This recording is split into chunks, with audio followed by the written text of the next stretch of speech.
Ding dong, TikTok is dead and the internet is not happy.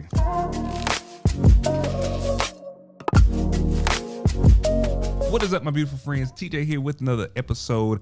I kind of got my studio kind of together a little bit, so I'm slowly but surely getting there because it's been a rough ride. We had like the snow of the century the last couple weeks, and I'm up in this video. I put a little bit of footage of the snow. Snow is very pretty. I'm not a big snow guy. I don't like the winter. I don't like the cold. I don't like being stuck in the house.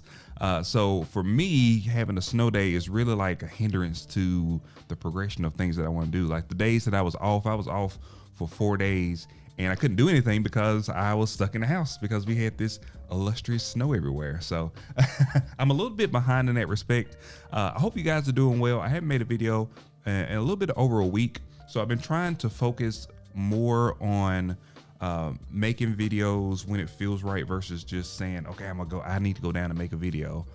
So I've been making videos that are purposeful, and I've started a couple new channels. I started my shorts channel, and then I've still creating stuff on my TJ Love Lady channel, and then I also have a TJ Build and Chill channel that I created, and that's going to be more for like doing crafts and stuff like that whenever I have time to do crafts. So make sure you check out those channels if you have not joined those channels. But yeah, TikTok is dead. I know that's the biggest news today. Everybody's talking about it.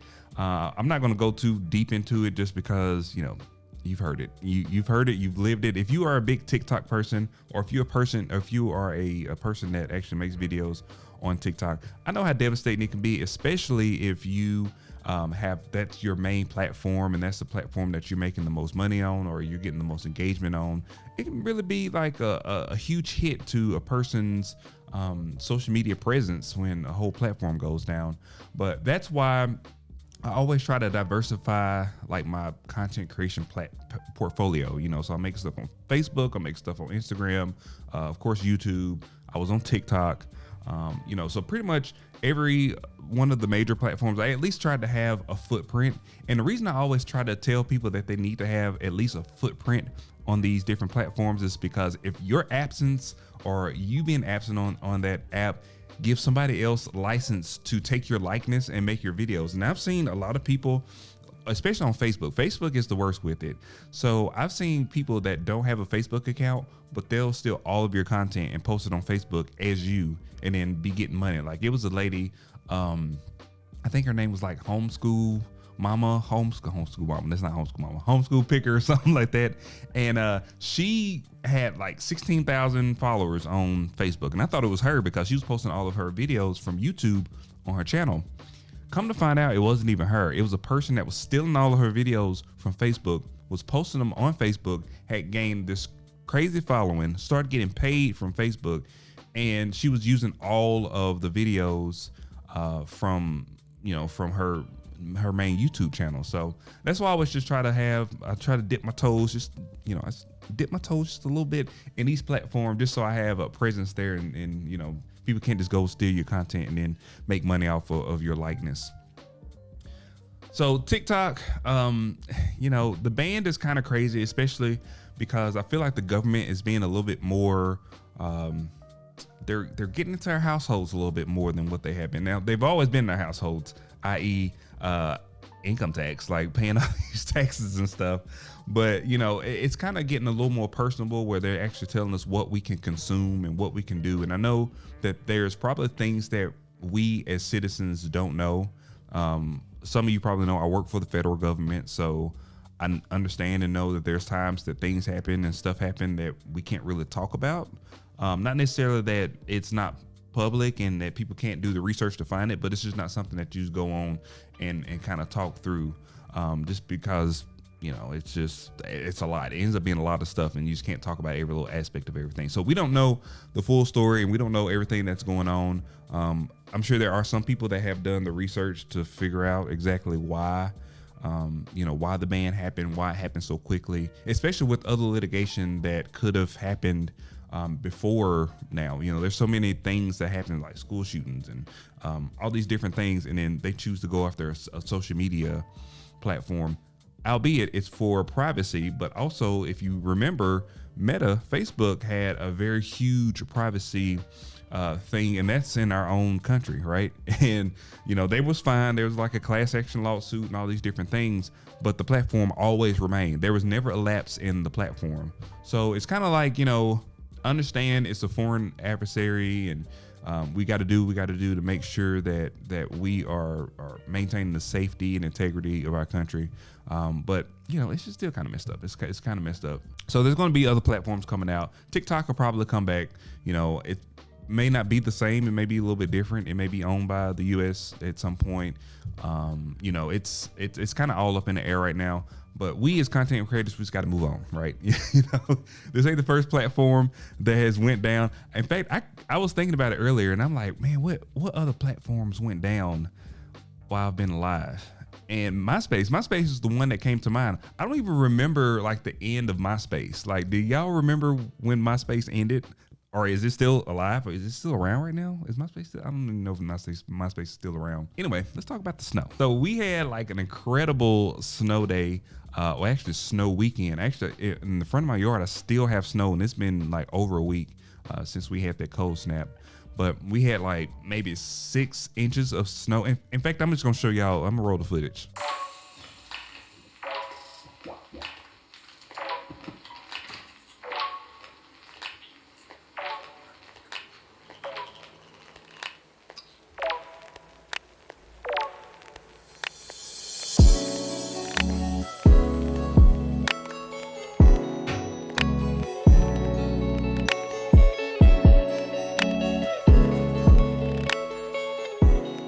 So yeah, beautiful snow day.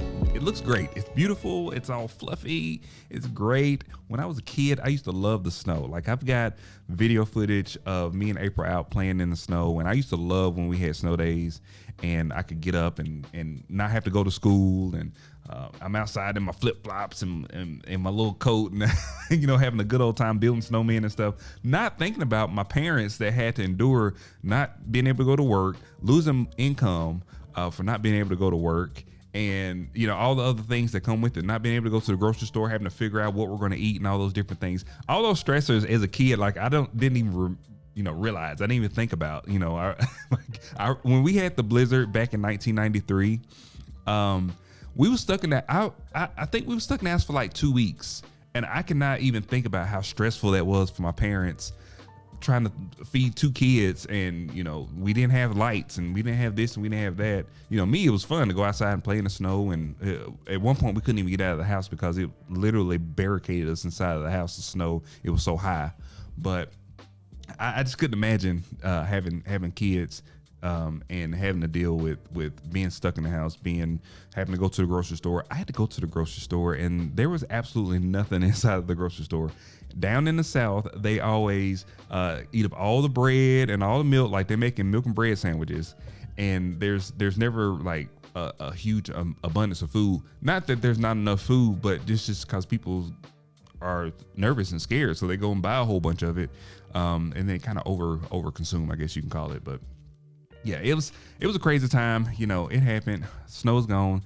Now I can kind of get back to normal. So what I've been trying to do is to be more strategic about my YouTube. And I talked about this a little bit before.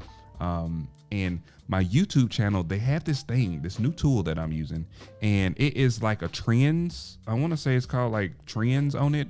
And I've actually had some really great success with it. So if you go to your app, like your regular YouTube app, and you can go to analytics, and on analytics, it has a tab that says trends. So you click on that trends tab, and it actually will show you the top searches based on your page. And so I went through and I was like, man, this is like a crap thing. It's just like a conspiracy. I don't know. I kind of dismissed it when it first came out, but I told myself, I was like, well, I'm gonna try to use tools that they give us to make some content on their platform, right? So I went through and it had the top searches, and when I clicked on it, it had like liquidation pallets. That's what I do on my other channel. So when I clicked on it, it literally gave me recent videos that have been posted and are relevant to my channel. It also gave me some suggested titles for what I could like title my video. It also gave me some thumbnail, like AI generated thumbnails could be used, or I could use the likeness of to make my thumbnail. And so really powerful stuff in terms of coming up with ideas for videos based on your audience that you have. And that's one thing with YouTube that I've realized is that YouTube really wants you to hone in on your audience and the content that you're creating. And they want you to be, they want you to show up and make content for that audience based on that topic. So you can't be jumping all around. You can jump around. You can do whatever you want to on YouTube. But if you want success and if you want the backing of the algorithm, you know, you kind of have to stick within the range of what you're doing. So YouTube knows, okay, this video is made for this person. This video is made for this group of people. So the tool is really cool to use. It's the Trends tab on your YouTube studio. So if you've used it before, let me know in the comments if you used it. You know, what was your the outcome of you making a video? So my outcome, the first video I made using the title that they gave me, literally copy and pasted the title that they gave me. I also utilized the A/B feature, so you can make like 2 or 3 thumbnails, and then it'll test it out on different audiences, and whatever thumbnail performs the best, that's the thumbnail that they'll keep moving forward. I've noticed, so this video, I've not had a 1 out of 1 in 7 months on YouTube, and this video is performing 1 out of 1 by using those tools. So I'm not sure if it's optimized, like, okay, if you do these things, this, you know, you will have a good video, or if it just knows that I use the thing and it's just trying to make me use it more.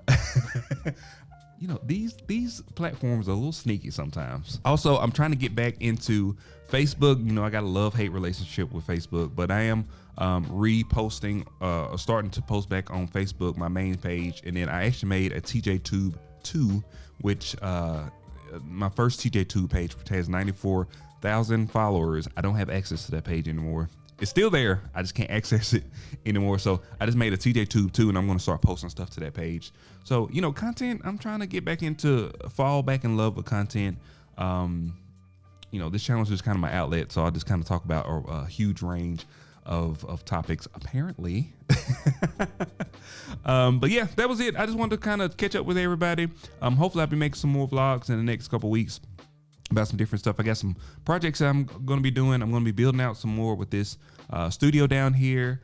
It's already pretty much done, but I do have to finish a couple things. And then I've got my office over here that I need to finish up. And then my 3D printing room, I got to get back together because it is an absolute mess. I hope you all have a safe and productive weekend. Love you guys. See y'all on the next one. Peace.